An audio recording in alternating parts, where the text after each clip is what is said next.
अगर तुमको आत्मस्वरूप की अनुभूति हो जाए तो वो तो सारा संसार को बदलने बैठ जाए। बाबू जी, अब मैं एक बात करूंगा बटरफ्लाई इफेक्ट के बारे में, जो एक थियरी नई निकल के आई है, फेमस थियरी है यूट्यूब पे।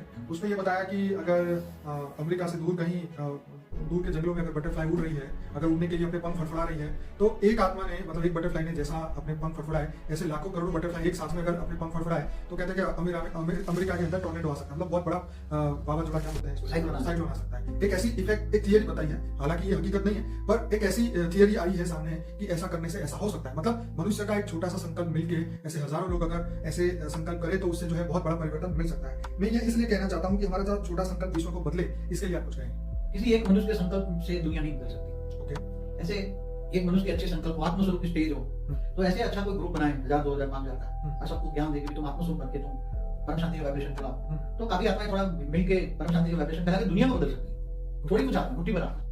मैंने एक बार बोला 10,000 आत्मा ही अगर आत्मस्वरूप में रहकर, आत्मस्वरूप में रहना बहुत बड़ी कठिन हो, त्याग और तपस्या। बाबू जी, आप जो पहले ज्ञान में जो थियरी आपने बताई थी कि 108 आत्मा अगर मिलके ये संकल्प करे तो ये विश्व बदल सकता है। हाँ, 108 भी मतलब वो बेहद की आत्मा इतनी पावरफुल है, उसकी आत्मा में बेहद की कला का पावर है, मगर वो बहुत ढूंढ रहा हूँ, 97 से ढूंढ रहा हूँ, अभी तो बहुत कम मिली है, ना के बराबर मिली है, ढूंढ रहा हूँ। तो बाबू जी चलिए, तो समय ही अपने आप सबको तैयार करेगा, मैं तो ये मानता हूँ। तो बाबू जी, अब ये यहाँ पे हम ये एक और बात करना चाहेंगे।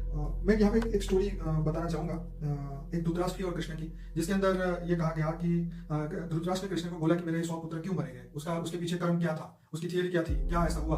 तो उसने कहा, कृष्ण ने उसको 50 जन्म बैक की कहानी बताई कि जब तू शिकारी था, जंगल में गया तो तूने एक जानवर के 100 बच्चे मार दिए थे, गुस्से में आके वो जानवर को नहीं मार पाया तो उसके 100 बच्चे मार दिए, तो इसलिए जो है तेरे अभी गए। तो उसने ये बोला कि तो फिर मेरे 50 जन्म क्यों निकल गए। तो उसने कहा कि तूने 50 जन्म में जो तपस्या की उससे तेरे 100 पुत्र पैदा हुए, तो इसमें तेरे इतना समय निकल गया। तो क्या ये सब कहानियां सच होती है ऐसी? देखो, थियरी ऑफ कर्म जो होता है ना, वो थियरी ऑफ कर्म तो कभी किसी को छोड़ती नहीं। तुमने हल्का सा भी संकल्प किया तो उसका फल मिलेगा, क्योंकि निष्काम कर्म से किया हुआ ही कर्म बांधेगा, वो अकर्म बनता है। अच्छा, निष्काम कर्म से तुमने कितना बताया, निष्काम इच्छा के बिना किया हुआ कर्म, कोई भी इच्छा के मतलब परमात्मा की याद में किया हुआ कर्म ही निष्काम कर्म। अच्छा, ओके, और जिसको फल की इच्छा ना हो कि मुझे इस फल के बदले ये फल मिले, फल की इच्छा के बदले ये दान करूंगा तो इससे मेरा अगला जन्म अच्छा बन जाएगा, ये भी नहीं सोचना चाहिए। मगर आजकल तो आत्माएं कुछ अच्छे कर्म सोच समझ के करते थियरी की बात कर रहा हूं मैं करूंगा तो मेरा ये फल मिलेगा। ये तो सबको पता ही है कि अच्छा करेंगे अच्छा मिलेगा, लेकिन हम जो दान या जो भी करते हैं वो इस संकल्प के साथ नहीं करना चाहिए। जो देखो, जो गीता ज्ञान कहता है, तुझे अगर कुछ इस जन्म मरण से चक्र से छोड़ना है और ये जन्म भी लौकिक जन्म भी अच्छा करना है, अलौकिक जन्म में परिवर्तन करना है, लौकिक भी अलौकिक में परिवर्तन करना है, और पाप विकर्म को विनाश करना है, पाप को धोना है, तो तू आत्मस्वरूप बन, परमात्मा को याद कर दे, तो मैं सारे पाप धो डालूंगा, अंत में तुम्हें परिणाम मिलेगा।